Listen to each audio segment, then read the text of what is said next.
Hello everyone and welcome back to another class of company related chapter, which is liquidation of companies. So liquidation of companies CA intermediate students and second group by advanced accounting in Bhagamani. So let us take up that. Now liquidation of companies, what is the meaning of it? Liquidation just means it is the legal procedure or way of closing a company. Now we have learned a similar type of closing down in terms of a partnership. Partnership completely wind up ചെയ്യുമ്പോൾ എന്തൊക്കെ ചെയ്യണം അല്ലെങ്കിൽ അത് വേണ്ടാന്ന് വെക്കുമ്പോൾ നമ്മൾ ഡിസൊല്യൂഷനിലേക്ക് പോകുന്ന കാര്യങ്ങളൊക്കെ പഠിക്കും. അതിൻ്റെ ജേർണൽ എൻട്രീസും ലെഡ്ജർ പ്രസന്റേഷനും ഒക്കെ പഠിച്ചു വരും. അത് തന്നെ ഒരു കമ്പനിക്ക് വേണമെങ്കിലും സംഭവിക്കുന്നത്. Company is making A huge loss continuously. അവർക്ക് റിവൈവ് ചെയ്യാൻ ഒരു വഴിയുമില്ല. അങ്ങനെയുള്ളപ്പോൾ a company also will choose to end its existence. That is ultimately liquidation. അപ്പോൾ liquidation എന്ന് പറയുന്നത് ആക്ച്വലി കമ്പനി വേണ്ടാന്ന് വെച്ച് ക്ലോസ് ഡൗൺ ചെയ്യാൻ പോകുന്നതിന് ലീഗലി ഫോളോ ചെയ്യുന്ന ആ പ്രൊസീജിയർ കമ്പനീസ് ആക്ടിൽ പറയുന്നതും അങ്ങനെയുള്ള ആക്ട്സിൽ പറയുന്ന ലീഗൽ വേ എന്താണോ അതിനെയാണ് ലിക്വിഡേഷൻ എന്ന് പറയുന്നത്. Now liquidation of a company, even though നമ്മളൊരു ചാപ്റ്റർ ആയിട്ട് പഠിക്കുന്നുണ്ടെങ്കിലും it is the last resort for a company, meaning to say even if the company is running into losses for many years, trying to revive many years ആയിട്ടും ചെയ്യുന്നുണ്ടെങ്കിലും successful അല്ലെങ്കിലും നമ്മൾ ഏറ്റവും ആദ്യം company ശ്രമിക്കാൻ പോകുന്നത് can it try to come back on track by following internal reconstruction. അതായത് internal reconstruction ചാപ്റ്ററിൽ നമ്മൾ പഠിച്ച കാര്യമാണ്. ഇന്റേണൽ റീകൺസ്ട്രക്ഷൻ ചെയ്യുന്ന ഒത്തിരി നാളായിട്ട് ലോസ് വന്ന് P&L അക്കൗണ്ടിങ്ങിൽ അക്യുമുലേറ്റ് ചെയ്ത് കിടക്കുന്ന ലോസസ് ഒക്കെ റൈറ്റ് ഓഫ് ചെയ്യുകയാണ് by writing off capital and certain reserves അല്ലെ. അപ്പോൾ ആ ഒരു രീതിയിൽ നമ്മൾക്ക് ഈ തകർന്നുകൊണ്ടിരിക്കുന്ന കമ്പനീനെ റിവൈവ് ചെയ്ത് നല്ലൊരു balance sheet, financial statement restructuring വഴി ബിസിനസ് നന്നാക്കാൻ പറ്റുമോ എന്ന് നോക്കും. ഇനി ഇന്റേണൽ റീകൺസ്ട്രക്ഷൻ വഴി നടന്നില്ലെങ്കിലും then we will go try for external reconstruction. അതായത് ഈ കമ്പനി അമാൽഗമേറ്റ് ചെയ്തോ അമാൽഗമേഷനിലേക്കോ അബ്സോർപ്ഷനിലേക്കോ അല്ലെങ്കിൽ എക്സ്റ്റേണൽ റീകൺസ്ട്രക്ഷനിലേക്കോ പോയി ഈ കമ്പനീനെ റിവൈവ് ചെയ്യാൻ പറ്റും. മറ്റൊരു കമ്പനി ഏറ്റെടുക്കുന്ന അല്ലെങ്കിൽ മറ്റൊരു കമ്പനിയായിട്ട് മേർജ് ആയി പുതിയൊരു കമ്പനി ഉണ്ടാകും. അങ്ങനെ ഏതെങ്കിലും രീതിയിൽ ഈ കമ്പനി റിവൈവ് ചെയ്യാൻ സ്വന്തം പേരിലോ അല്ലെങ്കിൽ ഇപ്പൊ അമാൽഗമേഷനൊക്കെ ആണെങ്കിൽ മറ്റൊരു പേര് വന്നെന്നിരിക്കും അല്ലെ. അപ്പോൾ എങ്ങനെയാണെങ്കിലും ആ ബിസിനസ് ഒന്ന് കണ്ടിന്യൂ ചെയ്യാൻ നമ്മൾ ആഗ്രഹിക്കും അല്ലെങ്കിൽ കമ്പനി ആഗ്രഹിക്കും. സോ അതിനു വേണ്ടിയുള്ള എല്ലാ റിസോർട്ട്സും ട്രൈ ചെയ്ത് കഴിഞ്ഞു. ഇന്റേണൽ റീകൺസ്ട്രക്ഷൻ ആയിക്കോട്ടെ, എക്സ്റ്റേണൽ റീകൺസ്ട്രക്ഷൻ ആയിക്കോട്ടെ, എല്ലാം ട്രൈ ചെയ്ത് കഴിഞ്ഞിട്ടും കമ്പനിക്ക് റിവൈവ് ചെയ്യാൻ പറ്റിയില്ലെങ്കിൽ then the last option is to liquidate the company. അതാണ് നമ്മൾ പഠിക്കാൻ പോകുന്നത്. ആ ലാസ്റ്റ് റിസോർട്ടിലേക്ക് വന്ന് കഴിയുമ്പോൾ കമ്പനി എന്താണ് ചെയ്യേണ്ടത്. ആൻഡ് മീനിങ്ങിൽ ഓൾറെഡി നമ്മൾ പറഞ്ഞു ഇറ്റ്സ് എ ലീഗൽ വേ അല്ലെങ്കിൽ ലീഗൽ ഫോർമാറ്റ് ആണ്. So therefore whatever we are going to learn here, it's actually based on the law. അപ്പോൾ ലോയിൽ പറഞ്ഞിരിക്കുന്ന കാര്യങ്ങളാണ് നമ്മൾ ഈ ചാപ്റ്റർ വഴി പഠിക്കാൻ പോകുന്നത്. അപ്പോൾ ലോയിൽ പറഞ്ഞിരിക്കുന്ന കുറച്ച് ഇമ്പോർട്ടൻറ്റ് പോയിന്റ്സും അതിന്റെ ഫോർമാറ്റും ആണ് നമ്മൾക്ക് ഈ ചാപ്റ്ററിൽ പഠിക്കാനുള്ളത്. So to begin with liquidation of companies as a chapter, first we will have to understand what is winding up. Now winding up means it is the starting point of liquidation process. Now liquidation process is not something which is going to get over in a very short span of time. It is going to take a very long time അല്ലെങ്കിൽ ഒത്തിരി വർഷങ്ങൾ spread ചെയ്ത് കിടക്കുന്ന ഒരു elaborate process ആണ് liquidation. നമ്മൾ പാർട്ട്ണർഷിപ്പിലും പറഞ്ഞ കാര്യങ്ങളാണ്. നമ്മൾക്കിപ്പോൾ ഡിസോൾവ് ചെയ്യണം, അസറ്റ്സ് എല്ലാം വിൽക്കണമെന്ന് പറഞ്ഞാൽ ഇന്ന് ആഗ്രഹിച്ചു കഴിഞ്ഞാൽ അല്ലെങ്കിൽ ഇന്ന് ആ ഡിസിഷൻ എടുത്തു കഴിഞ്ഞാൽ ഇന്ന് തന്നെ വിൽക്കാൻ പറ്റുമോ? ഇല്ല. അത് ചിലപ്പോൾ നാളെ പറ്റിയെന്നിരിക്കാം, ചിലപ്പോൾ 1 വർഷങ്ങൾക്ക് ശേഷമായിരിക്കാം, ചിലപ്പോൾ 2 വർഷങ്ങൾക്ക് ശേഷമായിരിക്കാം. അങ്ങനെ നീണ്ടു കിടക്കുന്ന ഒരു പ്രോസസ്സാണ് അല്ലേ. അത് തന്നെയാണ് ഇവിടെയും പറയുന്നത്. ലിക്വിഡേഷൻ ഓഫ് എ കമ്പനിയും വളരെ വലിയൊരു പ്രോസസ്സാണ്. അപ്പോൾ ആ പ്രോസസ്സിലേക്ക് സ്റ്റാർട്ട് ചെയ്ത് അതായത് കമ്പനി വൈൻഡപ്പ്, ഈ കമ്പനി ഇനി വേണ്ട, ഇതിന്റെ എക്സിസ്റ്റൻസ് നിലയ്ക്കാൻ പോവുകയാണെന്ന് ഡിസിഷൻ എടുത്ത് സ്റ്റാർട്ടിംഗ് പോയിന്റിലേക്ക് കയറുന്നതിനെയാണ് ഈ വൈൻഡിങ് അപ്പ് എന്ന് ഉദ്ദേശിക്കുന്നത്. സോ ലിക്വിഡേഷൻ പ്രോസസ്സ് ട്രിഗർ ചെയ്യണമെങ്കിൽ സ്റ്റാർട്ടിങ്ങിൽ എന്ത് സംഭവിക്കണം? It should go into winding up. Now liquidation process in the starting winding up, liquidation process in the this is the starting point and this is the end. Starting point ആണ് winding up. So winding up initiate ചെയ്ത് കഴിയുമ്പോഴാണ് പതുക്കെ liquidation process start ചെയ്യുന്നത്. ഇനി അത് വർഷങ്ങളോളം എടുത്ത് complete ആയി വരുന്ന ഫൈനൽ സ്റ്റേജ് ആണ് ഡിസൊല്യൂഷൻ. അതായത് ലിക്വിഡേഷൻ പ്രോസസ്സ് കംപ്ലീറ്റ് ആയി കഴിഞ്ഞാൽ ആ കംപ്ലീറ്റ് ആവുന്ന ദിവസം we can say the company has completely dissolved. So അതാണ് ending point of liquidation process. So first quickly നമ്മൾക്ക് ഈ liquidation chapterൽ അറിഞ്ഞിരിക്കേണ്ട കുറച്ച് theory കോൺസെപ്റ്റ് മനസ്സിലാക്കാനും അതോടൊപ്പം നിങ്ങൾക്ക് ചെറിയ തിയററ്റിക്കൽ ക്വസ്റ്റ്യൻ ആയിട്ട് വരാൻ സാധ്യതയുള്ളതും നമുക്കൊന്ന് ഡിസ്കസ് ചെയ്യാം. So winding up എന്താണ് നമ്മൾ പറഞ്ഞത്? It's a starting point of the entire liquidation process. Now winding up are of two types. One can be a compulsory winding up, other can be a voluntary winding up. Compulsory winding up ആണെങ്കിൽ tribunal ആണ് അത് നടത്തുന്നത്. അതായത് compulsory ആയിട്ട് ഈ business close down ചെയ്യണമെന്ന് കാരണം പറഞ്ഞ് ട്രൈബ്യൂണലിൽ നോട്ടീസ് അയക്കുകയാണ്. അതിനെയാണ് കമ്പൽസറി വൈൻഡിംഗ് അപ്പ് എന്ന് പറയുന്നത്. Which is nothing but done by the tribunal NCLT. ഇനി കമ്പൽസറി വൈൻഡിംഗ് അപ്പ് എപ്പോഴൊക്കെയാണ് നടപ്പിലാക്കേണ്ടത്? when will it actually come into picture? Compulsory winding up നടക്കാൻ ആദ്യത്തെ കാരണം it can be inability to pay debts. അതായത് കമ്പനീസിൽ കുറെ കടങ്ങൾ കാണും അല്ലേ, ആ കടങ്ങളൊന്നും അടയ്ക്കാൻ പറ്റാതാവുമ്പോൾ it will go to a compulsory winding up initiated by the tribunal. And ഏത് ലോ ആണ് അതിന് ആപ്ലിക്കബിൾ? നമുക്ക് പുതുതായിട്ട് കേൾക്കുന്ന ഒരു വാക്കാണ് ഇൻസോൾവൻസി ആൻഡ് ബാങ്ക്രപ്സി കോഡ്. കുറച്ച് റീസെന്റ് വന്ന ഒരു ലോ ആണ് അല്ലേ. സോ ആ കോഡിനകത്ത് ഇൻസോൾവൻസി ആൻഡ് ബാങ്ക്രപ്സി കോഡ് 2016 പറയുന്ന കണ്ടീഷൻസ് അപ്ലൈ ചെയ്തായിരിക്കണം ഒരു കമ്പനി കമ്പൽസറി വൈൻഡിംഗ് അപ്പിലേക്ക് പോവുകയാണ് because they were unable to pay debts എങ്കിൽ ഫോളോ ചെയ്യുന്നത്. ഇത് റൂൾസ് ആൻഡ് റെഗുലേഷൻസ് ആണ് ഇതിനകത്തൊക്കെ പറയുന്നത്. പക്ഷേ ultimately whatever be the mode of winding up, we are ultimately accounts point of വ്യൂവിൽ പ്രിപ്പയർ ചെയ്യാൻ പോകുന്ന സാധനങ്ങൾ ഒന്നായിരിക്കും, അല്ലെങ്കിൽ പ്രിപ്പയർ ചെയ്യാൻ പോകുന്ന സ്റ്റേറ്റ്മെന്റ്സ് ഒന്നായിരിക്കും. എന്നാൽ തിയററ്റിക്കലി പല പല രീതിയിൽ നമ്മൾക്ക് ലിക്വിഡേഷനിലേക്ക് പോകാം എന്നുള്ള കാര്യം മനസ്സിലാക്കാനാണ് ഇതൊക്കെ നമ്മൾ പറയുന്നത്. So if it's a compulsory winding up because the company was unable to pay debts or unable to pay debts, you have to follow Insolvency and Bankruptcy Code 2016. But compulsory winding up can also be done on certain grounds. To be specific, 5 grounds other than inability to pay debts. അതായത് അവർ കടങ്ങൾ തിരിച്ചു കൊടുക്കുന്നില്ല എന്നുള്ളതല്ല കാരണം, പക്ഷെ മറ്റ് ചില കാരണങ്ങൾ കൊണ്ട് ട്രൈബ്യൂണൽ പറയാണ് നിങ്ങളെ കമ്പൽസറി ആയിട്ട് വൈൻഡ് അപ്പ് ചെയ്യേ പറ്റുകയുള്ളൂ. ഇനി അങ്ങനെയാണ് ആ ഒരു കമ്പൽസറി വൈൻഡിംഗ് അപ്പിലേക്കാണ് കമ്പനി പോകുന്നതെങ്കിൽ then IBC Insolvency Bankruptcy Code ഇതുവരെ അതിലേക്ക് ആപ്ലിക്കബിൾ ആയിട്ടില്ല. The act or law which will be applicable in such a case will be Companies Act 2013 with court rules. IBC applicable ആകുമ്പോൾ it will be mentioned. But തൽക്കാലം it is Companies Act 2013 with court rules.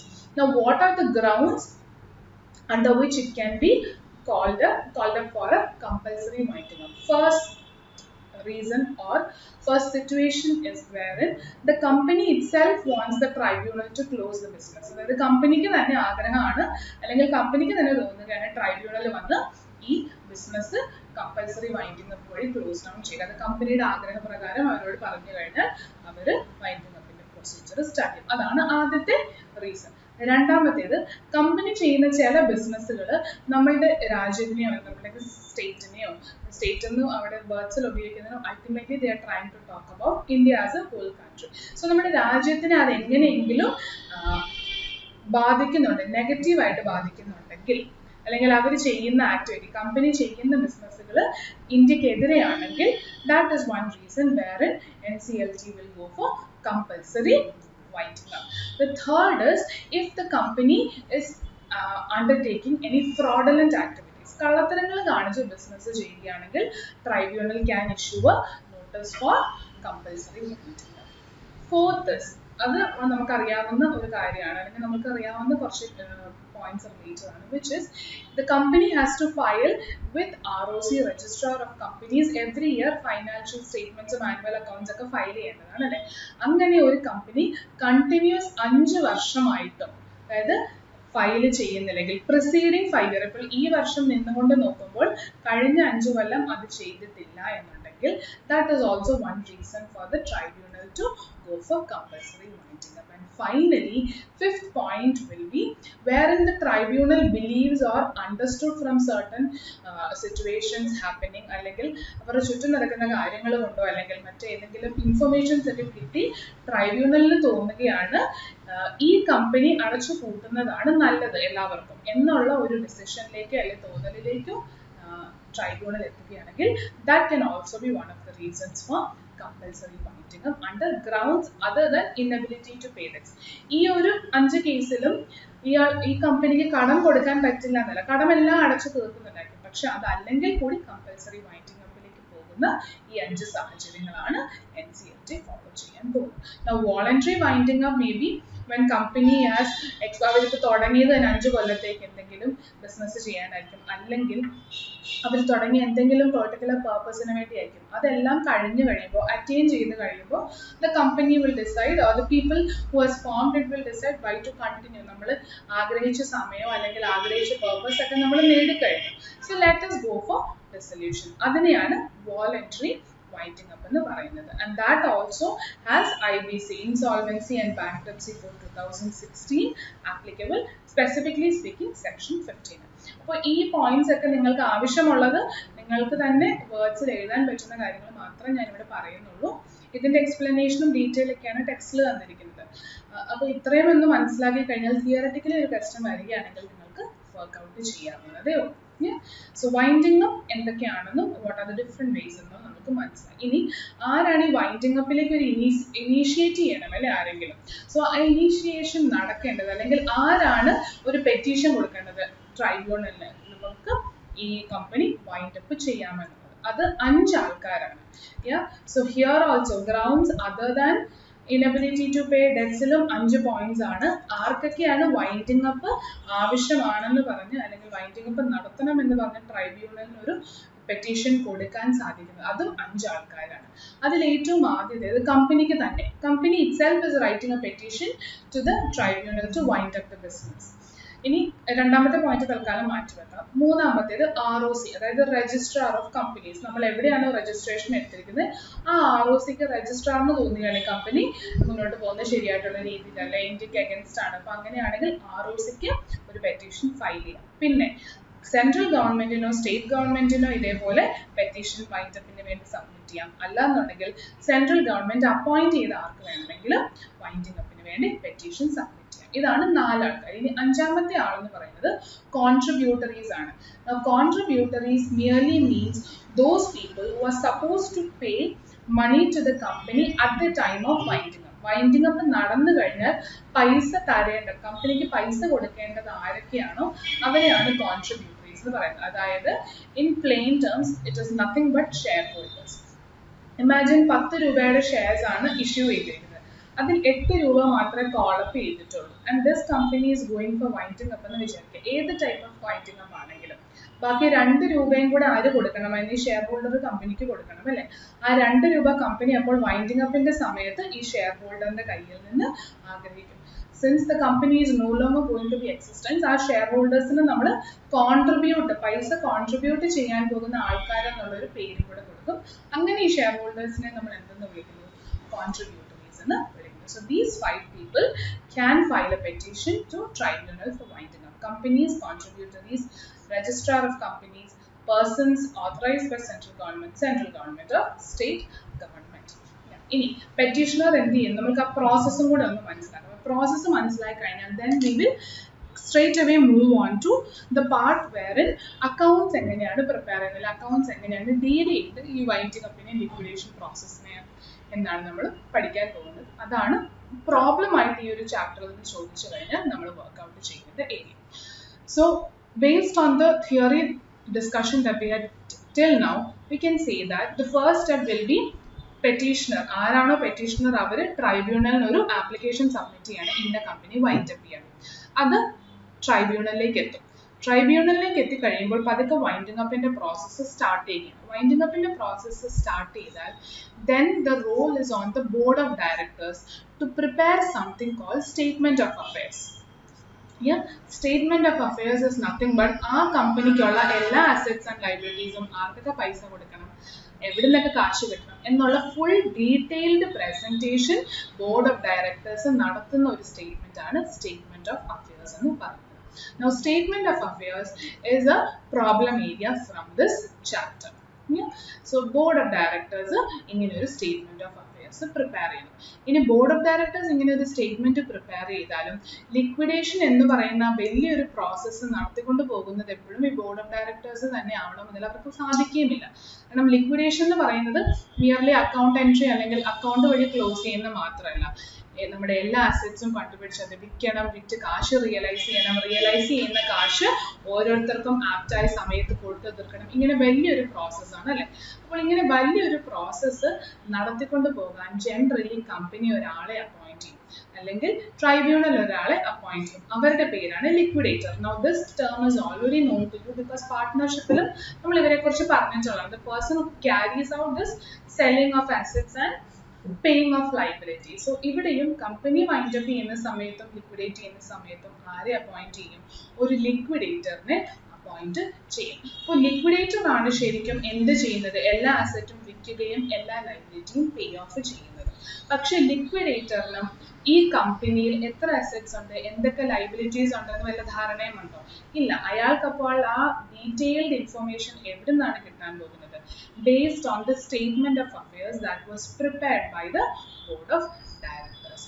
So ആ സ്റ്റേറ്റ്മെന്റിനകത്ത് details എല്ലാം കാണും. ആ assets എല്ലാം ഈ liquidator ഓരോന്നോരോന്നായിട്ട് വിൽക്കാൻ തുടങ്ങും. ആ വിറ്റ് കിട്ടുന്ന പൈസ ഓരോന്നോരോന്നായിട്ട് ലയബിലിറ്റി പേ ഓഫ് ചെയ്യാനും തുടങ്ങും അല്ലേ. അപ്പോൾ ഇയാൾ ചെയ്യുന്ന കാര്യങ്ങളൊക്കെ ഒന്ന് പ്രസന്റ് ചെയ്യണം. ദാറ്റ് ലിക്വിഡേറ്റർ അണ്ടർടേക്ക് ചെയ്യുന്ന വർക്ക് നമ്മളും അറിയണം അല്ലേ. The company till it is going into liquidation അല്ലെ ട്രൈബ്യൂണൽ അറിയണം, അല്ലെങ്കിൽ ഈ കമ്പനിയുടെ കോൺട്രിബ്യൂട്ടറീസ് അറിയണം. ഇവർക്ക് എല്ലാവർക്കും അതിനെക്കുറിച്ചൊരു ധാരണ വേണം. എന്താണ് ഇയാൾ ചെയ്യുന്നത്, അല്ലെങ്കിൽ ഇയാൾ ചെയ്ത വർക്കിന്റെ ടോട്ടൽ എന്താണ്, വാട്ട് ഈസ് ദ പൊസിഷൻ, എത്ര പേർക്ക് നഷ്ടം വരുന്നത്, അതെല്ലാം എല്ലാവരും അറിയാൻ ആഗ്രഹിക്കുന്നു. So therefore, whatever work is done by the liquidator, he will sum it up all into something called liquidator's statement of accounts. That is another problem area for our discussion from this chapter. And to be specific, ഈ liquidator statement of accounts ആണ് ഈ ഒരു ചാപ്റ്ററിലെ important ആയിട്ടുള്ള portion എന്ന് വേണമെങ്കിലും നമുക്ക് പറയാം. അതായത് എക്സാമിന് കൂടുതലും വന്നിരിക്കുന്നത് കമ്പയർഡ് ടു അതർ പോർഷൻസ് ഈ ഒരു ഏരിയയാണ്.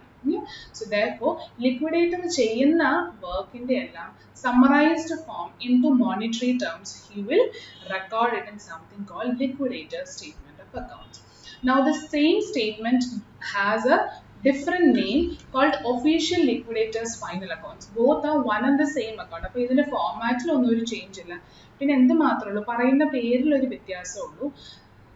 That is, if it's a voluntary winding up ആണ് liquidator statement of accounts എന്ന് പറയുന്നത്. കമ്പൽസറി വൈൻഡിങ് അപ്പ് ആണെങ്കിൽ ഒഫീഷ്യൽ ലിക്വിഡേറ്റർ, കാരണം NCLT ട്രൈബ്യൂണൽ ആയിരിക്കും ഒരു ലിക്വിഡേറ്ററിനെയൊക്കെ അപ്പോയിന്റ് ചെയ്തിരിക്കുന്നത്. അപ്പോൾ കമ്പൽസറി വൈൻഡിങ് അപ്പ് ആണെങ്കിൽ അയാൾ പ്രിപ്പയർ ചെയ്യുന്ന സ്റ്റേറ്റ്മെന്റിന് ഒരു പ്രത്യേക പേര് കൊടുക്കും, official liquidators final accounts. But both names different ആണെങ്കിലും കണ്ടന്റ് സെയിം തന്നെയാണ്. ഇയാൾ ചെയ്യുന്ന കാര്യങ്ങൾ ഇയാൾ പ്രോപ്പർ ഓർഡറിൽ ലിസ്റ്റ് ഔട്ട് ചെയ്യും. That is what he is going to do. Yeah, so let us now quickly understand the format of the liquidator statement of accounts. വളരെ detailed format ഒന്നുമില്ല, നമുക്ക് പ്രോബ്ലം വഴി നമ്മൾ കൂടുതൽ മനസ്സിലാക്കും. ബട്ട് ഇറ്റ് ഈസ് സിമിലർ ഒരു പരിധി വരെ to receipts and payments account.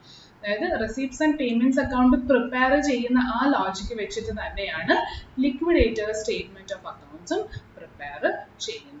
Yeah, so that means receipts and payments account le debit side നമ്മൾ receipts credit side നമ്മൾ payments വരും. അതുപോലെ തന്നെയാണ് liquidator statement of accounts ലും എഴുതാൻ പോകുന്നത്. Debit side will be all receipts, and when you record the receipts, you will record the receipts based on the liquidity position, അതായത് highly liquid to least liquid അല്ലെങ്കിൽ permanent അങ്ങനെ ഒരു രീതിയിലായിരിക്കും നമ്മൾ on base of liquidity. So receipts ആയിട്ട് ഏറ്റവും ആദ്യം എഴുതുന്ന അല്ലെങ്കിൽ ലിക്വിഡേറ്ററിന്റെ ഡിസ്പോസൽ അവൈലബിൾ ആയിട്ട് ഉണ്ടാവുക ക്യാഷും ബാങ്കും ഒക്കെയാണ് അല്ലെ ഏറ്റവും ഹൈലി ലിക്വിഡ് ആയിട്ട് അത് എഴുതും. അതോടൊപ്പം എന്തെങ്കിലും ഈസിലി കൺവേർട്ട് ചെയ്യാൻ പറ്റുന്ന സെക്യൂരിറ്റി അല്ലെങ്കിൽ ഇൻവെസ്റ്റ്മെന്റ് ഉണ്ടെങ്കിൽ അത് തൊട്ടടുത്ത് എഴുതും. അങ്ങനെ ലിക്വിഡിറ്റി പൊസിഷനെ മനസ്സിൽ വെച്ചുകൊണ്ട് അവരുടെ കയ്യിലുള്ള എല്ലാ അസറ്റ്സും as and when he realises them. Cash and bank പ്രത്യേകിച്ച് റിയലൈസ് ചെയ്യുന്നില്ല, ഓൾറെഡി അയാളുടെ കയ്യിലുണ്ട്. പക്ഷെ ഇൻവെസ്റ്റ്മെന്റ് ആയിക്കോട്ടെ അല്ലെങ്കിൽ മറ്റ് അസറ്റായ സൺട്രി ഡെറ്റേഴ്സോ ട്രേഡ് ഇൻവെസ്റ്റ്മെന്റ്സ് അല്ലെങ്കിൽ സ്റ്റോക്ക് എന്തും ആയിക്കോട്ടെ, you will have to realise it, ആൾക്കാരുടെ അടുത്ത് ചെന്ന് ചോദിക്കണം, അല്ലെങ്കിൽ സ്റ്റോക്ക് ആണെങ്കിൽ അത് വിൽക്കണം. അപ്പോൾ ആ ഒരു പ്രോസസ്സിനെയാണ് റിയലൈസേഷൻ എന്ന് പറയുന്നത്. സോ അങ്ങനെ അസറ്റ്സ് റിയലൈസ്ഡ് ഇയാൾ ഓരോന്നോരോന്നായിട്ട് റെക്കോർഡ് ചെയ്യണം based on the liquidity position. So സാധാരണ റെസീപ്റ്റ്സ് ആൻഡ് പേയ്മെന്റ്സ് അക്കൗണ്ടിൽ റെസീപ്റ്റുകളും ക്യാഷ് ആൻഡ് ബാങ്കും അസറ്റ്സ് വിൽക്കുന്നതെല്ലാം നമ്മൾ റെക്കോർഡ്. അതിൻ്റെ കൂടെ പ്രത്യേകതയായിട്ടുള്ളത് something called assets specifically pledged. Why? Because certain assets നമ്മളുടെ കമ്പനിയിലുണ്ടെങ്കിലും അതിന്മേൽ ഏതെങ്കിലും ഒരു ലയബിലിറ്റിക്ക് സെക്യൂരിറ്റി ആയിട്ട് കൊടുത്തിരിക്കുന്നുണ്ട്. അതായത് എക്സാമ്പിൾ ആയിട്ട് നമ്മളൊരു ബാങ്ക് ലോൺ എടുക്കുന്നു.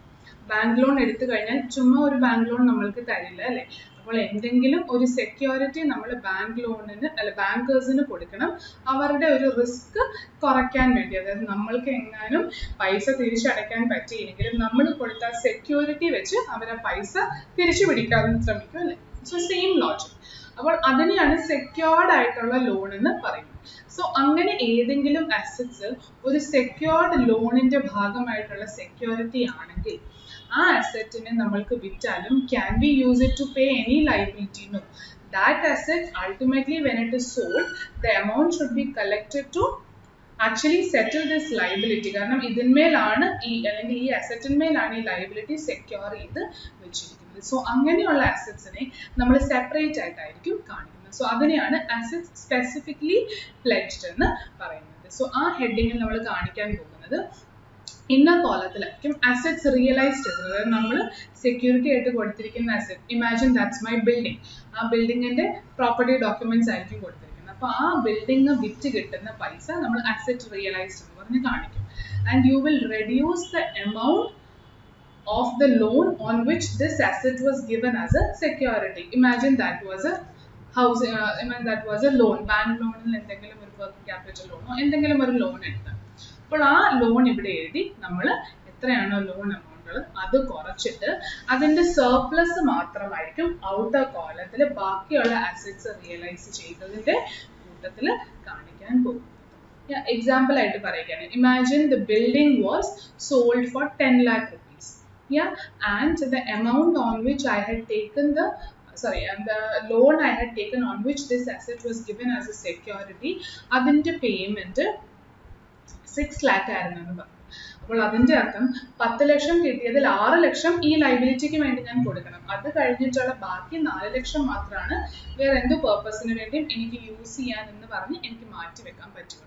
അപ്പൊ എക്സസ് 4 lakh ആയിരിക്കും നമ്മളല്ലേ സർപ്ലസ് എന്നാണ് ഇതിന് പറയുന്നത്. സർപ്ലസ് ആയിരിക്കും നമ്മൾ ഔട്ടർ കോളത്തിൽ കാണിക്കുക.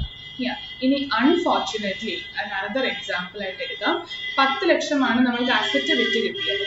പക്ഷേ നമ്മൾക്ക് അടച്ചു തീർക്കേണ്ട ലയബിലിറ്റി 11 ലക്ഷമാണ്. അതായത് എനിക്ക് വിറ്റ് കിട്ടിയ അസറ്റിൽ നിന്ന് മുഴുവൻ ലയബിലിറ്റിയും അടച്ചു തീർക്കാനുള്ള പൈസ കിട്ടിയിട്ടില്ലെങ്കിൽ it is actually a deficit അല്ലേ? അപ്പോൾ ഡെഫിസിറ്റ് ആയത് കാരണം -1 lakh എന്ന് നമ്മൾ ഇവിടെ എഴുതും? ഒരിക്കലുമില്ല. നമ്മൾ ഡെഫിസിറ്റ് ആണെങ്കിൽ ഔട്ടർ കോളത്തിൽ ഇവിടെ ഒന്നും എഴുതില്ല, ഇറ്റ് വിൽ ബി നിൽ. കാരണം ഫുൾ 10 lakh എന്തിനു വേണ്ടി നമ്മൾ യൂസ് ചെയ്യുന്നു? ലയബിലിറ്റി പേ ഓഫ് ചെയ്യാൻ യൂസ് ചെയ്യും.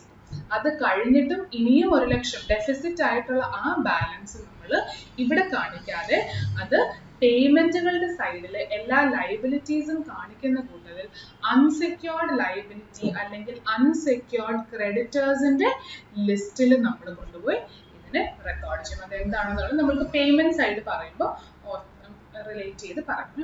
So deficit is nothing but when you do not have asset realized in ample amounts to pay off the liability for which this asset was given as a security. അപ്പോൾ ഇവിടെ deficit ആണ് കേസെങ്കിൽ 11 ലക്ഷം എന്നല്ല നമ്മൾ എഴുതാൻ പോകുന്നത്, full 10 ലക്ഷം ഇതിനു വേണ്ടി ഉപയോഗിച്ചു എന്നാണ് എഴുതാൻ പോകുന്നത്. പക്ഷെ നിങ്ങളുടെ മനസ്സിലുണ്ടായിരിക്കണം ഇനിയും 1 ലക്ഷം കൂടെ ലയബിലിറ്റി ഞാൻ പേ ഓഫ് ചെയ്യാനുണ്ട്, അതാണ് ഡെഫിസിറ്റ് എന്നല്ലേ? അപ്പോൾ ആ ഡെഫിസിറ്റിന് 1 lakh നമ്മൾ പേയ്മെന്റ് സൈഡിൽ കൊണ്ട് കാണിക്കും. അപ്പോൾ റെസീപ്റ്റ് സൈഡിൽ ഒരു പേയ്മെന്റ് വരുന്നത് ഈ ഒരു ഏരിയ മാത്രമാണ്. റെസീപ്റ്റ് ആണെങ്കിലും പേയ്മെന്റിന്റെ ഒരു പോർഷൻ ഇങ്ങോട്ടേക്ക് വരുന്നുണ്ട്. കാരണം നമ്മൾക്ക് വിറ്റ് കിട്ടുന്ന അസറ്റിന്റെ കുറച്ച് എമൗണ്ട് നമ്മൾ ഈ പേയ്മെന്റിന് വേണ്ടി മാറ്റി വെക്കണം. അപ്പോൾ രണ്ടിനും കൂടെ കമ്പയർ ചെയ്ത് കാണിക്കാൻ നമ്മൾ ഈ റെസീപ്റ്റ്സിന്റെ സൈഡിൽ കാണിക്കുന്നത് നെറ്റ് റെസീപ്റ്റ് അല്ലെങ്കിൽ നെറ്റ് സർപ്ലസ് എന്ന് പറയുന്ന ഫിഗർ മാത്രമായിരിക്കും. So just remember that portion. Along with that, you will have another line item which will be നമ്മൾ എക്സാമ്പിൾ ആയിട്ട് പറഞ്ഞ calls on contributories ന്റെ എക്സാമ്പിൾ പറഞ്ഞപ്പോൾ എക്സ്പ്ലനേഷൻ പറഞ്ഞപ്പോൾ we said that Imagine if the shares were called up only till 8 rupees. അപ്പോൾ 10 രൂപയുടെ face value ഉള്ളത് 2 രൂപ ഇനിയും വിളിക്കാനുണ്ട്. Unfortunately the company went into liquidation. അപ്പോൾ ബാക്കി 2 രൂപ കമ്പനിയിൽ ഇൻവെസ്റ്റ് ചെയ്തിരിക്കുന്ന ഷെയർ ഹോൾഡേഴ്സ് എന്ന് തരണം വൈൻഡിങ് അപ്പിലേക്ക് പോകുമ്പോൾ കമ്പനി അൾട്ടിമേറ്റ്ലി അത് കോളപ്പ് ചെയ്ത് ബാക്കി എമൗണ്ടും അവരുടെ കയ്യിൽ നിന്ന് വാങ്ങിക്കും അല്ലേ. സോ അങ്ങനെ വൈൻഡിങ് അപ്പിന്റെ സമയത്ത് കോൺട്രിബ്യൂട്ടറീസിന്റെ കയ്യിൽ അല്ലെങ്കിൽ ഷെയർ ഹോൾഡേഴ്സിന്റെ കയ്യിൽ നിന്നോ എന്തെങ്കിലും പൈസ നമ്മൾ കളക്ട് ചെയ്യുന്നെങ്കിൽ that is also A receipt for the company. അതിനെയാണ് കോൾസ് ഓൺ കോൺട്രിബ്യൂട്ടറീസ് എന്ന് പറയുന്നത് നമ്മൾ ഔട്ടർ കോളത്തിൽ റെക്കോർഡ് ചെയ്യുന്നത്. സോ ഇത്രയുമാണ് റെസീപ്റ്റ് സൈഡിൽ വരാൻ പോകുന്നത്. Fairly simple. ഈ ഒരു 2 പോയിന്റ്സ് ആണ് സ്പെസിഫിക്കലി നമ്മൾ പഠിച്ചിട്ട്, അതായത് ഇതുവരെ ചെയ്യാത്ത രീതിയിൽ നമ്മൾ റെസീപ്റ്റ്സ് ആൻഡ് പേയ്മെന്റ്സിന് ട്രീറ്റ് ചെയ്യും. ബാക്കിയെല്ലാം സാധാരണ ചെയ്യുന്ന പോലെ തന്നെയാണ്. ഓർഡർ മാത്രം ഒന്ന് ഓർത്താൽ മതി. ഹൈലി ലിക്വിഡ് ആയിരിക്കും ആദ്യം എഴുതുന്നത്. എന്നാൽ പേയ്മെന്റ് സൈഡിൽ നമുക്ക് തോന്നിയതുപോലെ എഴുതാൻ പറ്റില്ല. That has a specific order just like partnership അക്കൗണ്ട്സിന്റെ ഡിസൊല്യൂഷനിൽ.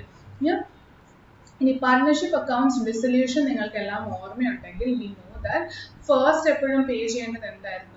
റിയലൈസേഷൻ എക്സ്പെൻസസ് നമ്മൾ പറയല്ലേ. അപ്പോൾ അതേപോലെ കുറച്ച് ഓർഡർ നമ്മൾക്ക് ലിക്വിഡേഷൻ ഓഫ് കമ്പനീസിലുമുണ്ട്. And this order is prescribed by companies act. So in no way you can skip or break the order given in the study material or given in the act. Okay?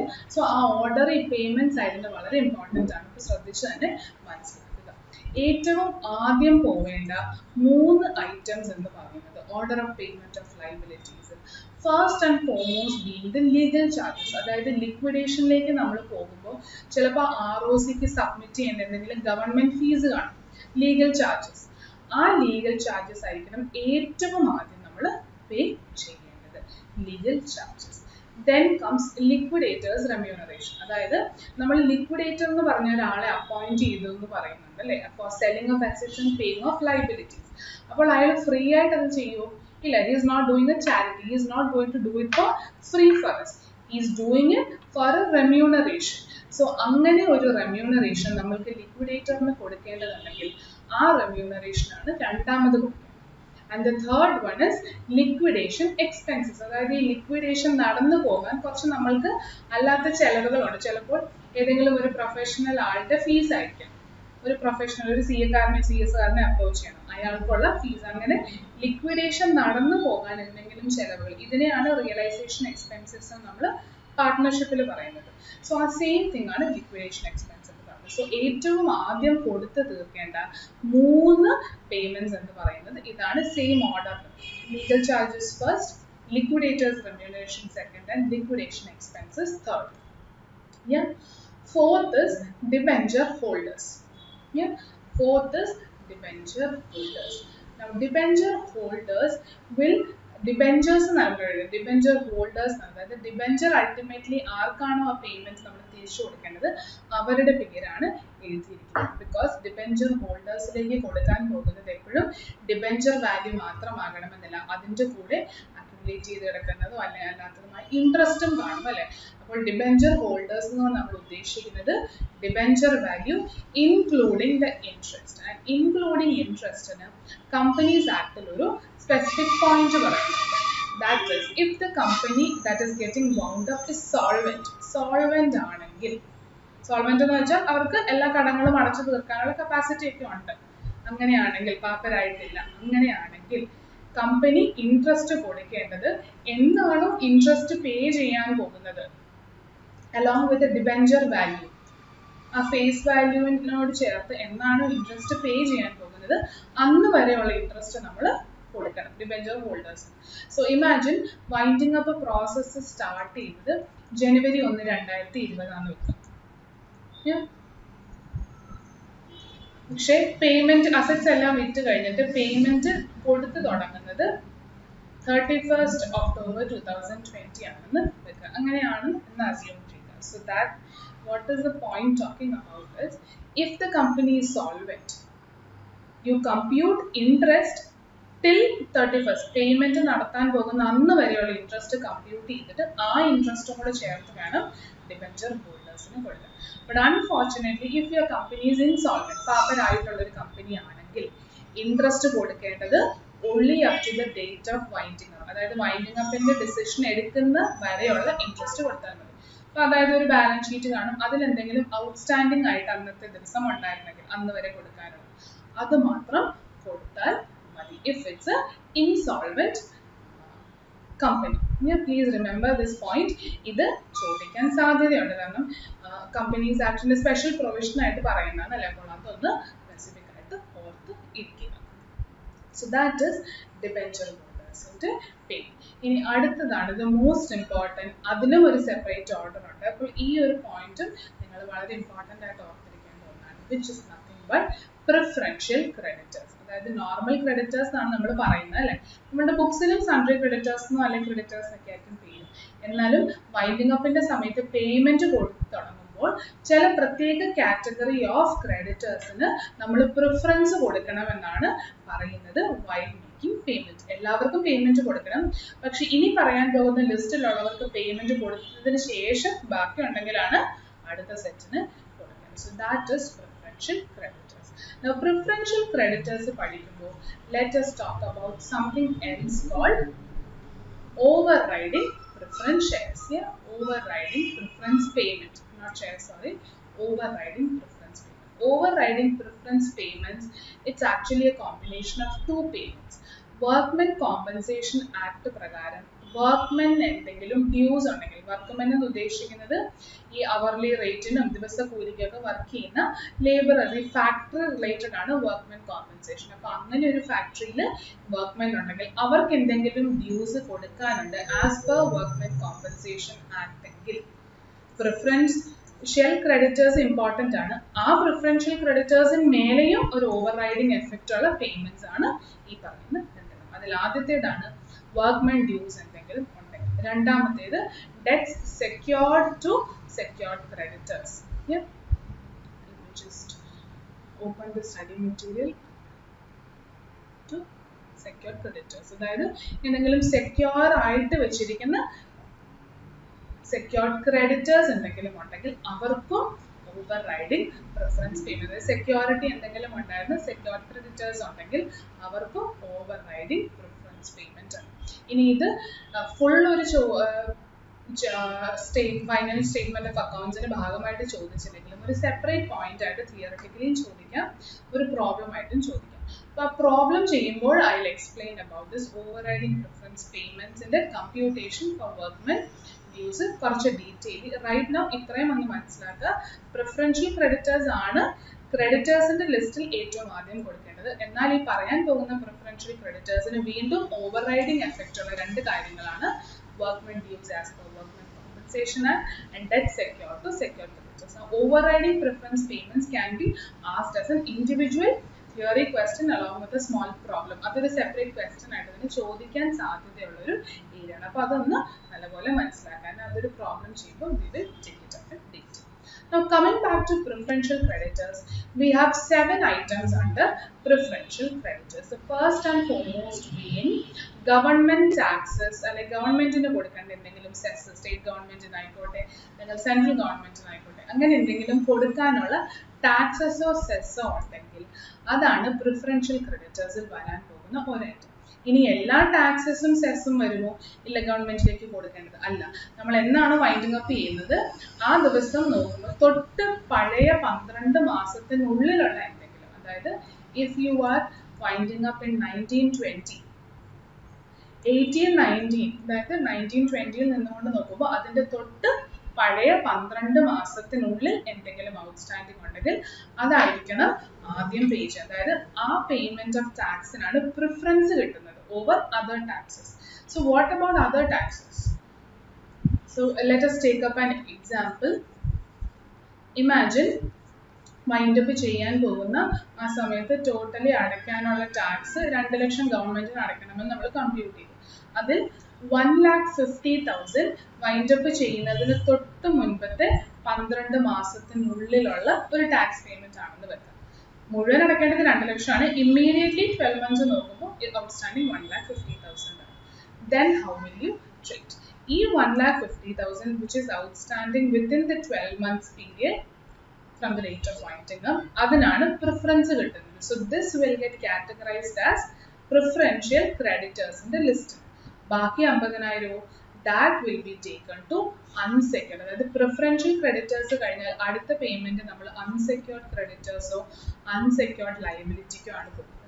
ആ അൺസെക്യൂർഡിന്റെ ലിസ്റ്റിലേക്ക് ബാക്കി 50,000 കയറി വരും. So that is one of the preferential creditors. Next is expenses of investigation. അതായത് ഈ company winding അപ്പിലേക്ക് പോവുകയാണ്. അപ്പോൾ ചിലപ്പോൾ ചില ഇൻവെസ്റ്റിഗേഷൻ ഒക്കെ വന്നെന്നിരിക്കും. അപ്പോൾ ആ ഇൻവെസ്റ്റിഗേഷൻ എന്തെങ്കിലും എക്സ്പെൻസ് ഇൻകർ ചെയ്തിട്ടുണ്ടെങ്കിൽ അതും പ്രിഫറൻഷ്യൽ ക്രെഡിറ്റേഴ്സിന്റെ ഭാഗമാണ്. പിന്നെയുള്ള 5 എക്സ്പെൻസസും are related to payment to employees. എംപ്ലോയീസിന് കൊടുക്കേണ്ട പേയ്മെന്റ് ആണ്. ഫസ്റ്റ് വൺ, അതിൽ ഒന്ന് പെയ്ഡ് ലീവ് അല്ലെ ഹോളിഡേ റെമ്യൂണറേഷൻ. പെയ്ഡ് ലീവ് നിങ്ങൾ കേട്ടിട്ടുള്ള കാര്യമായിരിക്കാം, ടാക്സിൽ പഠിക്കുന്ന കാര്യങ്ങളാണ്, അല്ലെ പഠിച്ചിട്ടുള്ളതുമാണ് അല്ലെ. അതായത് നമുക്ക് കമ്പനീസ് പെയ്ഡ് ലീവ് കൊടുക്കും. നമുക്ക് ലീവ് എടുക്കാം, പക്ഷെ അന്നത്തെ ദിവസത്തെ സാലറി നമ്മൾക്ക് കിട്ടും. അങ്ങനെ എന്തെങ്കിലും അക്യുമുലേറ്റ് ചെയ്ത് കൊടുക്കുന്ന റെമ്യൂണറേഷൻ ഉണ്ടെങ്കിൽ അത് കൊടുക്കണം. ESI കോൺട്രിബ്യൂഷൻ എന്തെങ്കിലും പെൻഡിങ് ഉണ്ടെങ്കിൽ ദാറ്റ് ഷുഡ് ബി ഗിവൻ. ഇനി ജോലി ചെയ്തുകൊണ്ടിരിക്കുന്ന സമയത്ത് അല്ലെ കമ്പനിയിലായിരുന്നപ്പോൾ ആ എംപ്ലോയിയുടെ ഡെത്തോ ഡിസേബിൾമെന്റോ കാരണം എന്തെങ്കിലും കോമ്പൻസേഷൻ കൊടുക്കാനുണ്ടെങ്കിൽ, ഇനി എംപ്ലോയീസിന് മാറ്റി വെച്ചിരിക്കുന്ന പെൻഷൻ ഫണ്ടോ അല്ലെങ്കിൽ PFO ഗ്രാറ്റുവിറ്റി ഫണ്ടോ ഉണ്ടെങ്കിൽ ഇതെല്ലാം പ്രിഫറൻഷ്യൽ ക്രെഡിറ്റേഴ്സിന്റെ ലിസ്റ്റിനുള്ളിൽ വരും. അവസാനത്തേത് സാലറി ഓർ വേജസ് ആണ്. എന്തുകൊണ്ടത് അവസാനം വെച്ചു എന്ന് വെച്ചാൽ ഗവൺമെന്റ് ടാക്സസിന് ഇങ്ങനെ ഒരു ലിമിറ്റ് പറയുന്നത് പോലെ സാലറി വേജസിന് ഒരു ലിമിറ്റിനെ കുറിച്ച് പറയുന്നുണ്ട്. ബാക്കി 5 എണ്ണത്തിനും അങ്ങനെ ലിമിറ്റിൽ എത്രയാണോ തരുന്നത് അത് ഫുള്ള് നമ്മൾ പ്രിഫറൻഷ്യൽ ക്രെഡിറ്റേഴ്സിലേക്ക് എടുക്കും. ഇനി സാലറി ഓർ വേജസ് ഇമ്പോർട്ടൻ്റ് ആണ് ഫോർ CA സ്റ്റുഡൻസ്. ബിക്കോസ് ഈ ഒരു പോയിന്റ് ചിലപ്പോൾ ക്വസ്റ്റനിൽ മെയിൻ ആൻസറിന്റെ അല്ല മെയിൻ ക്വസ്റ്റന്റെ ഉള്ളിൽ തന്നെ കമ്പ്യൂട്ടേഷൻ വരാൻ സാധ്യതയുണ്ട്. Salary or wages is considered as preferential creditors to the extent of 2 limits. One being maximum of 4 months salary in last 12 months. അതായത് എന്നാണ് വൈൻഡ് അപ്പ് ചെയ്യുന്നത് അതിന്റെ തൊട്ട് തലേ 12 മാസത്തിനുള്ളിൽ ഏതെങ്കിലും 4 മാസത്തെ സാലറി മാക്സിമം നമ്മൾക്ക് കൊടുക്കാം. അപ്പോൾ ഇമാജിൻ എല്ലാ മാസവും ഞാൻ കൊടുക്കേണ്ട സാലറി 2000 രൂപ വീതമാണെന്ന് വെക്കാം. And the total amount at the time of winding up outstanding ആയിട്ടുള്ളത് 11 monthsന്റെ ആണ്. 11 monthsന്റെ എന്ന് പറയുമ്പോൾ 22,000 ആണ് ഔട്ട്സ്റ്റാൻഡിങ് അല്ല. അപ്പോൾ ഇത്രയാണ് ശരിക്കും ഞാൻ കൊടുക്കേണ്ടത്. അപ്പോൾ ഈ കൊടുക്കാൻ നേരത്ത് how much should be treated as preferential payment എന്നുള്ളതാണ് ചെയ്യുന്നത്. അതിൽ ആദ്യത്തെ ലിമിറ്റ് പറയുന്നത് പ്രീവിയസ് 12 മാസത്തെ സാലറി കൊടുക്കുന്നതിൽ 4 മാസത്തെ വരെ മാക്സിമം നമ്മൾ കിട്ടും. 11 മാസമാണ് ഔട്ട്സ്റ്റാൻഡിങ് അല്ലേ. അപ്പോൾ 2000 വെച്ചിട്ട് ഏതെങ്കിലും ഒരു 4 മാസം, അത് ഏറ്റവും ലാസ്റ്റത്തെ 4 മാസമാണെന്നില്ല, 12 മാസത്തിനുള്ളിൽ ഏതെങ്കിലും ഒരു 4 മാസം, അതായത് 8000 രൂപ വരെ നമ്മൾക്ക് അലൗഡ് ആണെന്നാണ് ഒരു റൂൾ. ഇനി അടുത്ത റൂൾ എന്ന് പറയുന്നത് also you should check whether a maximum of 20,000 is set. അതായത് ഏറ്റവും ആദ്യം നോക്കേണ്ടത് 4 മാസത്തെ സാലറി വരെ നമ്മൾക്ക് കൊടുക്കാൻ പറ്റും. ഇനി ആ കിട്ടുന്ന എമൗണ്ടിന് വീണ്ടും ഒരു ലിമിറ്റ് ഉണ്ട് of 20,000. So imagine if our per month salary was 8,000. അങ്ങനെയാണെങ്കിൽ 11 മാസത്തെ ഔട്ട്സ്റ്റാൻഡിങ് ആണെങ്കിൽ എത്രയായിരിക്കും ടോട്ടലി കൊടുക്കാനുണ്ടാവുക? 88,000 ആയിരിക്കും ടോട്ടലി കൊടുക്കാനുള്ള സാലറി അല്ലേ. അപ്പം ഈ 8 മാസത്തെ സാലറി എത്ര നാളാണ് ഔട്ട്സ്റ്റാൻഡിങ് ആയിട്ടുള്ളത്? Previous 11 months. ആ പ്രീവിയസ് 11 monthsന്റെ നമ്മൾ നോക്കുമ്പോൾ പ്രീവിയസ് 12 monthsനുള്ളിലെ 4 months ആണെങ്കിൽ അലൗഡ് ആണ്, നമ്മൾക്ക് പ്രിഫറൻഷ്യൽ ആയിട്ട് എടുക്കാം. അപ്പോൾ പ്രീവിയസ് 11 monthsലെ 4 months എന്ന് പറയുമ്പോൾ 8,000 into 4 which is going to be 32,000. അപ്പോൾ 4 മാസത്തെ സാലറി എടുക്കുമ്പോൾ 32,000 ആണ് മുഴുവൻ വരുന്നത്. പക്ഷേ ഈ കിട്ടുന്ന എമൗണ്ടിന് വീണ്ടും ഒരു ലിമിറ്റ് ഉണ്ട്, maximum of 20,000. So therefore 20,000 നമ്മൾ റെസ്ട്രിക്റ്റഡ്. 32,000 പറ്റത്തില്ല, 20,000 വരെ നമ്മൾ പ്രിഫറൻഷ്യൽ ക്രെഡിറ്റർ എടുക്കും. അപ്പോൾ 88-ൽ 20 പോയാൽ ബാക്കി എത്രയുണ്ട്? 68,000. ആ 68,000 remaining, just like you treated the taxes, you will treat this also as unsecured liability or unsecured creditors. Now ഈ 20,000 4 months limit is per employee. ഓരോ എംപ്ലോയിക്കും ഈ ലിമിറ്റ് ഉണ്ട്. അപ്പോൾ ഒന്നിൽ കൂടുതൽ എംപ്ലോയി ഉണ്ടെങ്കിൽ ഈ എമൗണ്ട് മാറിക്കൊണ്ട് ഇരിക്കും. സോ ഈ ഒരു കമ്പ്യൂട്ടേഷനും നിങ്ങൾ നല്ലപോലെ ഒന്ന് ഓർത്തിരിക്കുക. So these are the 7 items which get a preferential credit അല്ലെങ്കിൽ preferential payment over other liability. creditors. So once we have paid all preferential creditors, then you have the next that is unsecured. അതായത് ബാക്കിയുള്ള എല്ലാ ലൈബിലിറ്റിയും ഒന്നൊന്നായി പേ ചെയ്യും.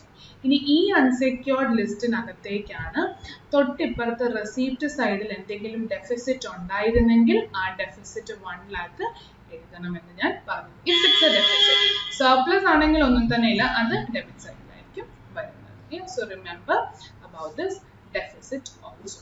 Now after all liabilities are paid off, you then have to pay the owners of the company. അല്ലേ, അതിൽ ഏറ്റവും അവസാനം കിട്ടാൻ പോകുന്നത് ആർക്കാണ്? ഇക്വിറ്റി ഷെയർ ഹോൾഡേഴ്സിനാണ്. അപ്പോൾ ഇക്വിറ്റി ഷെയർ ഹോൾഡേഴ്സിന് മുൻപ് preferential share holders preference shares ഉണ്ടെങ്കിൽ അവർക്കായിരിക്കും ആദ്യം കിട്ടുന്നത്. പക്ഷെ നമ്മളിവിടെ എഴുതുന്നത് പ്രിഫറൻസ് ഷെയർ ക്യാപിറ്റൽ എന്നല്ല, പ്രിഫറൻസ് ഷെയർ ഹോൾഡേഴ്സ് എന്നാണ്. Why? Because preference shareholders you might have to pay not only the preference capital but also any arrears on dividend. That if the preference share was a cumulative preference share, cumulative എന്ന് വെച്ചാൽ dividend cumulate ചെയ്തുകൊണ്ടിരിക്കും till you actually pay it off. അപ്പോൾ അങ്ങനെ ഒരു preference share ആയിരുന്നുവെങ്കിൽ അതിന്റെ arrears or ഡിവിഡൻറ്റും നമ്മുടെ balance ഷീറ്റിൽ arrear ആയിട്ട് കാണും അല്ലേ. അങ്ങനെ അല്ലെങ്കിൽ ബാലൻസ് ഷീറ്റിൽ അല്ലാതെ നമ്മളോട് പറയുന്നുണ്ടായിരിക്കും അരിയേഴ്സ് ഓഫ് ഡിവിഡൻറ്റ്. അപ്പോൾ ആ അരിയേഴ്സും കൂടെ ചേർത്ത് വേണം പ്രിഫറൻസ് ഷെയർ ഹോൾഡേഴ്സിന് പേയ്മെന്റ് കൊടുക്കാൻ. ഇവർക്കും പേയ്മെന്റ് കൊടുത്തു കഴിഞ്ഞിട്ട് ബാക്കിയുള്ളതാണ് നമ്മൾ ഇക്വിറ്റി ഷെയർ ഹോൾഡേഴ്സിന് അൾട്ടിമേറ്റ്ലി പേ ഓഫ് ചെയ്യാൻ പോകുന്നത്. So this is the liquidator statement of accounts. ഇനി നമുക്ക് പ്രോബ്ലം ചെയ്യുമ്പോൾ we will get to know in detail. അല്ലെങ്കിൽ നമ്മുടെ മനസ്സിൽ രജിസ്റ്റർ ആയിക്കണം. ഓർഡർ ആണ് ഓർത്തിരിക്കുന്നത്. ഇനി ഒരു പോയിന്റ് ഇതിന് അഡീഷണലി പറയാനുള്ളത്, നമ്മൾ എഴുതുമ്പോൾ ഡിബെഞ്ചർ ഹോൾഡേഴ്സ് ആദ്യം എഴുതുകയും പ്രിഫറൻഷ്യൽ ക്രെഡിറ്റേഴ്സ് രണ്ടാമത് എഴുതുകയും ചെയ്താലും in practical or reality preferential creditors are paid before debenture holders. അവരെയാണ് ആദ്യം പേ ചെയ്യുന്നത്. if it is a floating charge, അതായത് ഡിബെഞ്ചർ ഹോൾഡേഴ്സിന് പ്രത്യേകിച്ച് സെക്യൂരിറ്റി ഒന്നും ഇല്ലാത്ത ഒരു ലൈബിലിറ്റി ആയിരുന്നെങ്കിൽ പൊതുവെ പ്രിഫറൻസ് ഷെയർ ഹോൾഡേഴ്സ് ആണ് ആദ്യം പേ ചെയ്തത്. പിന്നെ എന്തിനാണ് ഡിബെഞ്ചർ ഹോൾഡേഴ്സ് ആദ്യം എഴുതുന്നത്? ദാറ്റ് ഈസ് ബിക്കോസ് കമ്പനീസ് ആക്ടിൽ പറയുന്ന ഈ ലിക്വിഡേറ്റർ സ്റ്റേറ്റ്മെന്റ് ഓഫ് അക്കൗണ്ട്സിൽ ഓർഡർ തന്നിരിക്കുന്നതിൽ എഴുതി തന്നിരിക്കുന്നത് ഡിബെഞ്ചർ ഹോൾഡേഴ്സ് ആണ് ആദ്യം, പ്രിഫറൻഷ്യൽ ക്രെഡിറ്റേഴ്സ് രണ്ടാമത്. അപ്പോൾ ആ ലോയിൽ പറയുന്ന ഫോർമാറ്റ് ഫോളോ ചെയ്യാൻ നമ്മളും ഫോർമാറ്റ് അങ്ങനെ. പക്ഷെ പ്രാക്ടിക്കൽ വേൾഡിൽ പേയ്മെന്റ് ഇത് ആദ്യവും പ്രിഫറൻസ് ഡിബെഞ്ചർ ഹോൾഡേഴ്സ് രണ്ടാമതുമാണ് നടക്കുന്നത്. പക്ഷെ എക്സാം പോയിന്റ് ഓഫ് വ്യൂവിൽ നിങ്ങൾ ഈ പറഞ്ഞ പോലെ തന്നെ എഴുതിയാൽ മതി. പക്ഷെ റിയൽ വേൾഡിൽ നടക്കുന്ന അല്ലെങ്കിൽ ജനറലി ഫോളോ ചെയ്യുന്ന ഒരു ഡിഫറൻസ് ഒന്ന് മനസ്സിലാക്കാൻ അഡീഷണൽ പോയിന്റ് പറഞ്ഞു എന്നുള്ളത്. So with that we complete or we come to the end of discussing what all things get recorded under liquidator statement of accounts. Now let us take up some problems and try to understand what we have learned till now. അപ്പോൾ നമ്മൾ ഈ statement ഒന്നും കൂടെ format ഒക്കെ എഴുതണം. അപ്പോൾ ഈ ഒരു ഏരിയ ആണ് എക്സാമിന് ഇമ്പോർട്ടൻ്റ് ആയിട്ടുള്ളത്. സോ നിങ്ങളിത് നല്ലപോലെ ഒന്ന് മനസ്സിലാക്കാൻ ശ്രമിക്കുകയും ചെയ്യും. Take up question number 1 from the handout given to you. Question number 1, Alpha Limited is under the process of liquidation. Liquidator is entitled to receive remuneration at 2% of net assets realized, 3% of amount distributed to preferential creditors, and 3% on the payment made to unsecured creditors. The assets were realized for 37,50,000, against which payment was made as follows: liquidation expenses, secured creditors, preferential creditors. The amount due to unsecured creditors was 22,50,000. You are asked to calculate the total remuneration payable to liquidator. Calculation should be made to nearest multiple of rupee.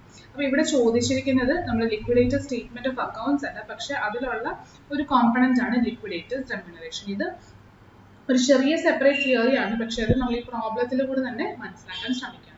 ഇനി ലിക്വിഡേറ്റേഴ്സിന് ഇവിടെ പറഞ്ഞിരിക്കുന്നത് പോലെ തന്നെ remuneration കൊടുക്കാൻ പോകുന്നത് ഒരു amount ആയിരിക്കും. പക്ഷെ ആ എമൗണ്ടിന്റെ കമ്പ്യൂട്ടേഷൻ നമ്മൾക്ക് പല രീതിയിലായിരിക്കും തന്നിരിക്കുന്നത്. അത് ഇവിടെ തന്നിരിക്കുന്ന പോലെ തന്നെ ഒന്ന് അസറ്റ്സ് എത്ര റിയലൈസ് ചെയ്തത്, എത്ര എണ്ണം വിറ്റ് എത്ര എമൗണ്ട് കിട്ടി, അതിൻ്റെ ഒരു പെർസെൻറ്റേജ് പറഞ്ഞു തന്നിരിക്കാം.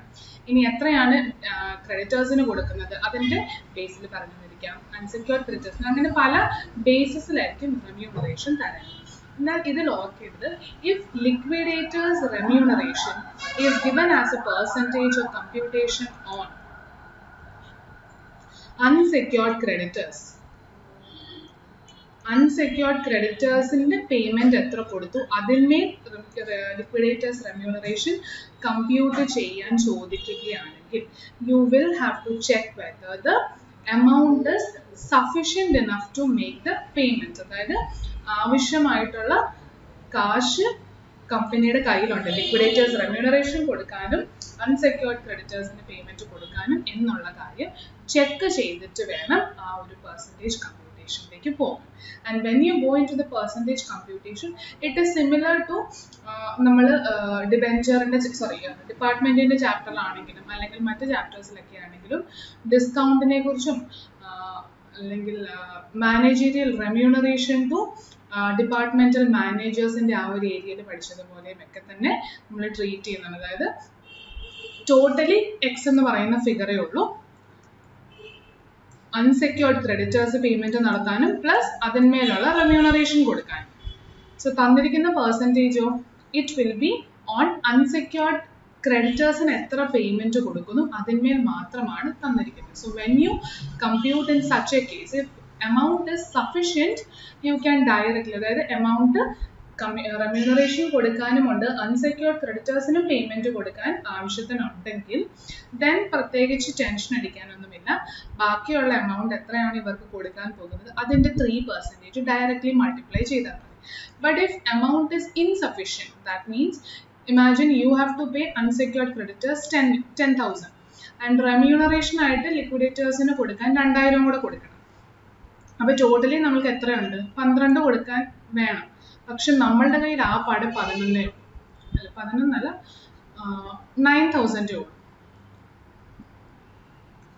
9,000 ഉള്ളൂ എങ്കിൽ ദെൻ നമ്മൾ കമ്പ്യൂട്ട് ചെയ്യുമ്പോൾ we have to make a small tweaking അല്ലെങ്കിൽ സ്മോൾ അഡ്ജസ്റ്റ്മെന്റ് ചെയ്യണം. Whatever is the amount available, that should be for both the purposes, both unsecured payment plus remuneration. അപ്പോൾ നമ്മളുടെ കയ്യിൽ അവൈലബിൾ ആയിരിക്കുന്ന എമൗണ്ടിന്മേൽ ആ പെർസെൻറ്റേജ് തന്നിരിക്കുന്നത് അപ്ലൈ ചെയ്യുക, which is 3% ഇവിടെ. അപ്പോൾ 3 എന്ന് തന്നെ നമുക്ക് എടുക്കാം. പക്ഷെ ഡിവൈഡ് ചെയ്യുമ്പോൾ നോട്ട് 3% ആയിട്ടല്ല, you will divide by 103 because both put together you have only 9,000 at your disposal. അപ്പോൾ ഇത് സെപ്പറേറ്റഡ് തിയറി ആയിട്ട് ഞാൻ പറയാനത് ഇത് നമ്മൾ പല ചാപ്റ്റേഴ്സിലും പല ഏരിയയിലും നമ്മൾ ഡിസ്കസ് ചെയ്തത് 1-2 പേയ്മെന്റ്സിന് ആകെ മുഴുവൻ നമ്മൾക്ക് ഒരു എമൗണ്ടേ ഉള്ളൂ. അങ്ങനെയാണെങ്കിൽ പാർട്ട്ണർഷിപ്പിന്റെ ഡിസൊല്യൂഷൻ കേസസിലും നമ്മൾ പീസ്മെൽ ഡിസ്ട്രിബ്യൂഷൻ ഇങ്ങനെയൊരു പ്രോബ്ലം ഒക്കെ വർക്ക്ഔട്ട് ചെയ്യുന്നുണ്ട്. അപ്പോൾ ആ ഒരു സെയിം ലോജിക്ക് തന്നെ എടുത്താൽ മതി. ഇപ്പോൾ സെപ്പറേറ്റ് ഒരു തിയറി ആയിട്ട് അറിയില്ലെങ്കിലും ലോജിക്കലി ഒന്ന് നോക്കിയാൽ മതി. ഒരു കാര്യം മാത്രം ഒന്ന് ഓർത്തിരിക്കേണ്ടത്, അൺസെക്യൂർഡ് ക്രെഡിറ്റേഴ്സിന്മേൽ ഒരു പേയ്മെന്റ് പറയുന്നുണ്ടെങ്കിൽ നമ്മൾ എമൗണ്ട് നമ്മൾക്ക് ആവശ്യത്തിനുണ്ടോ 2 പേർക്കും പേയ്മെന്റ് കൊടുക്കാൻ എന്നുള്ള കാര്യം ഒന്ന് നോക്കുക. ആവശ്യത്തിനുണ്ടെങ്കിൽ തന്നിരിക്കുന്ന പെർസെൻറ്റേജ് ഡയറക്ട്ലി അപ്ലൈ ചെയ്തുകൊള്ളുക ടു കമ്പ്യൂട്ട് റെമ്യൂണറേഷൻ. ആവശ്യത്തിനില്ലെങ്കിൽ ആ പെർസെൻറ്റേജ് ഡിവൈഡഡ് ബൈ 100+%, അതായത് 103 അല്ലെങ്കിൽ 102 as the case may be. It is just meaning to say that നമ്മളുടെ കയ്യിൽ ബാക്കിയുള്ള കാശ് 2 പേർക്കും കൂടെ കൊടുക്കാനായിട്ട് മുഴുവനായിട്ടുള്ള, അപ്പോൾ 100% സെക്യൂർഡ് ക്രെഡിറ്റേഴ്സിനും 3% റെമ്യൂണറേഷൻ, അതുകൊണ്ട് 103 എന്നുള്ള രീതിയിൽ നമ്മൾ ട്രീറ്റ് ചെയ്യുന്നത്. സോ ഇത്രയുമൊക്കെ മനസ്സിലാക്കിയ സ്ഥിതിക്ക് let us find out the remuneration. Now liquidators remuneration.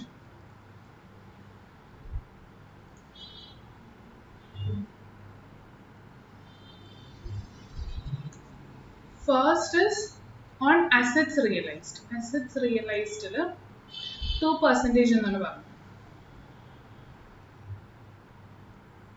So assets എത്രയാണ് റിയലൈസ് ചെയ്തേക്കുന്നത് 37,50,000. So we can say 37,50,000 in 2%.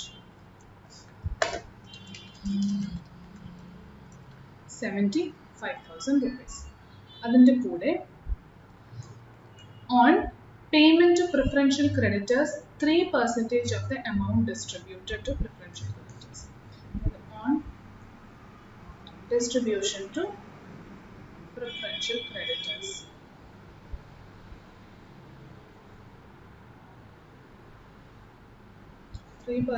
Preferential creditors നമ്മൾ എത്രയാണ് കൊടുക്കേണ്ടത് 1,12,500 അല്ലേ. So 1,12,500 മേൽ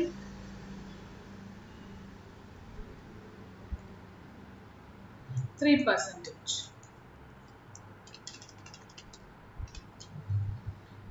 So preferential creditors in the payment എത്രയാണെന്ന് അതിന്മേൽ കൊടുക്കുന്ന amount കണ്ടുപിടിച്ചു remuneration 3,370. അടുത്തത് unsecured creditors മേലാണ് 3% ആണ് പറയുന്നത്. പക്ഷേ you will have to check whether amount is available in sufficient levels to pay off both remuneration and unsecured creditors. അപ്പോൾ അതൊരു വർക്കിംഗ് നോട്ട് വഴി നമുക്കൊന്ന് നോക്കാം എത്രയാണ് amount available ആയിട്ടുള്ളത്. ഇനി ടോട്ടൽ നമ്മുടെ കയ്യിൽ കിട്ടിയിരിക്കുന്ന അസറ്റ്സ് 37,50,000 ആണ്. വേറെ ക്യാഷോ ബാങ്ക് ബാലൻസ് ഒന്നും ഉള്ളതായിട്ട് പറയുന്നില്ല. അപ്പോൾ ഈ 37,50,000 നിന്നായിരിക്കും നമ്മൾ ഓരോ ചെലവുകളും നടത്തുന്നത്. ഏറ്റവും ആദ്യം നമ്മൾ ലിക്വിഡേഷൻ എക്സ്പെൻസ് കഴിഞ്ഞു 37,50,000. ദെൻ ലിക്വിഡേറ്റേഴ്സ് റെമ്യൂണറേഷൻ ആദ്യം അത് കംപ്ലീറ്റ് അല്ലാത്തതുകൊണ്ട് ഞാൻ ഓർഡർ ഇച്ചിരി തെറ്റിപ്പോയി. നിങ്ങൾ മേലായിട്ട് എഴുതിയാലും മതി. Liquidators remuneration. പക്ഷെ ലിക്വിഡേറ്റേഴ്സ് റെമ്യൂണറേഷൻ നമ്മളുടെ കയ്യിൽ എല്ലാ എമൗണ്ടും കൊടുക്കുന്നത് എത്രയാണെന്ന് കയ്യിൽ അവൈലബിൾ ആണോ? ഇല്ല, 2 എണ്ണത്തിന്റെ മാത്രമേ നമ്മൾക്ക് കിട്ടിയുള്ളൂ. അതും കൊടുത്തു കഴിഞ്ഞിട്ട് ബാക്കി നമ്മൾക്ക് എന്തിന് അവൈലബിൾ ഉള്ളൂ? Unsecured creditors. അപ്പോൾ നമ്മളുടെ കയ്യിൽ ഓൾറെഡി ലിക്വിഡേറ്റേഴ്സ് റെമ്യൂണറേഷൻ എത്രയുണ്ടെന്ന് അറിയാമോ? അതും നമ്മൾക്ക് കുറയ്ക്കാം. 75,000 and 3,375. Or you can add up and write 78,375. Then you have to pay off secured creditors. Preferential payment ആണ് അടുത്തത് വരുന്നത്. എന്നാൽ preferential paymentന് secured creditorsനും workmen compensation act വഴിയുള്ള ഡ്യൂവിനും overriding preferential payment ആയിട്ട് ട്രീറ്റ് ചെയ്യാനാണ് പറഞ്ഞത്. അപ്പോൾ secured creditors 15 ലക്ഷം നമ്മൾ കൊടുക്കണം. So secured creditors 15 lakh. Then we had preferential creditors. Preferential creditors was 1,12,500. ഇത് കഴിഞ്ഞിട്ടുള്ളത് നമുക്ക് അൺസെക്യൂർഡ് ക്രെഡിറ്റേഴ്സ് പേ ചെയ്യാനാണല്ലേ. അപ്പോൾ നമുക്ക് എത്രയുണ്ട് ബാലൻസ് എന്ന് നമുക്ക് നോക്കാം. 37,50,000 minus 37,500 minus 75,000 3,000. 15 lakh minus. So if you see, we have a remaining cash of 20,21,625. ഇത്രയാണ് നമ്മുടെ കയ്യിൽ ബാക്കിയുള്ളത്. ഇനി അൺസെക്യൂർഡ് ക്രെഡിറ്റേഴ്സ് എത്രയാണ് നമ്മൾക്ക് കൊടുക്കാനുള്ളത് നോക്കിയേ. 22,50,000. അതായത് is my cash sufficient to pay unsecured creditors? ഇല്ല, അൺസെക്യൂർഡ് ക്രെഡിറ്റേഴ്സിന് 22 ലക്ഷത്തോളം കൊടുക്കണം. അപ്പോൾ അത്രയും നമ്മളുടെ കയ്യിലില്ലെങ്കിൽ നമ്മൾ ഓർക്കേണ്ടത് ഈ ഉള്ള എമൗണ്ടിൽ നിന്നാണ് ലിക്വിഡേറ്ററിന് ഈ പേയ്മെന്റിനുള്ളിൽ കൊടുക്കേണ്ട റെമ്യൂണറേഷനും നമ്മൾ കൊടുക്കേണ്ടത്, ബാക്കിയെടുത്ത് അൺസെക്യൂർഡ് ക്രെഡിറ്റേഴ്സിനും കൊടുക്കേണ്ടത്. സോ therefore totally 20,21,625 ഉള്ളൂ റെമ്യൂണറേഷന്റെ ഈ പാർട്ടിനും അൺസെക്യൂർഡ് ക്രെഡിറ്റേഴ്സിനും കൂടെ ചേർന്ന്. therefore അവൈലബിൾ ആയിട്ടുള്ള എമൗണ്ട് ഇൻറ്റു 3 എത്രയാണോ പെർസെൻറ്റേജ്, ആ പെർസെൻറ്റേജ് ന്യൂമറേറ്ററിൽ divided by 100 plus that percentage divided by 100. Now what if total amount due to sundry creditors were 19,50,000? അങ്ങനെയായിരുന്നു വെക്കുക. അപ്പോൾ അത് 19,50,000 കൊടുത്താൽ മതി. നമ്മളുടെ കയ്യിൽ എത്രയുണ്ട്? 20,21,000. അപ്പോൾ then we can say ഈ എമൗണ്ട് അവൈലബിൾ സഫീഷ്യൻ്റ് ആണ് അൺസെക്യൂർഡ് ക്രെഡിറ്റേഴ്സിന് പേ ചെയ്യാൻ. അപ്പോൾ എങ്ങനെ റെമ്യൂണറേഷൻ കമ്പ്യൂട്ട് ചെയ്യും? ഈ എമൗണ്ടിന് ഡയറക്ട്ലി 3% അപ്ലൈ ചെയ്യും. എമൗണ്ട് ഇൻസഫിഷ്യൻ്റ് ആകുമ്പോഴാണ് ഈ ഒരു ഫോർമാറ്റ് അപ്ലൈ ചെയ്യുന്നത്. So 3 divided by 103. So therefore we can say the amount paid on this portion as remuneration is 58,882, and put together the entire remuneration is going to be 1,37,257. ഇത്രയുമാണ് total liquidators remuneration. അപ്പോൾ ഈ liquidators റെമ്യൂണറേഷൻ്റെ ഈ 58,882 കൂടെ actually കുറച്ച് കഴിഞ്ഞിട്ടുള്ള ബാക്കി amount ആണ് ശരിക്കും അൺസെക്യൂർഡ് ക്രെഡിറ്റേഴ്സിന് കൊടുക്കാൻ ഇനിയും ബാക്കിയുള്ളത്. 20,21,625 58,882 I will give to liquidator as his remuneration. Remaining 19,62,743 I will pay to unsecured creditors for settling their due of 22,50,000. ബാക്കി അയാളുടെ നഷ്ടമായിട്ട് പോകും. So this is how you will have to compute liquidators remuneration. അപ്പോൾ ഇങ്ങനെ ഒരു ചോദ്യം സെപ്പറേറ്റും വരാം, അല്ലെങ്കിൽ ഏതെങ്കിലും ഒരു ക്വസ്റ്റിന്റെ മെയിൻ ആൻസറിന്റെ ഭാഗമായിട്ട് വരും. And this question is from Millie RT. So ഇത് നല്ലപോലെ ഒന്ന് മനസ്സിലാക്കുക. വരുന്ന എക്സാമിന് ചാൻസസ് കൂടുതലാണ് ഇങ്ങനത്തെ ടൈപ്പ് ക്വസ്റ്റ്യൻ എന്ന് വരാൻ. So I hope it is clear. Theory ഒന്ന് നല്ലപോലെ മനസ്സിലാക്കുക. I will quickly upload a video on or class on liquidator statement of accounts full-fledged problem ചെയ്യുന്നതും പെട്ടെന്ന് തന്നെ ഇടാം. So till we meet again very quickly. Stay safe and happy.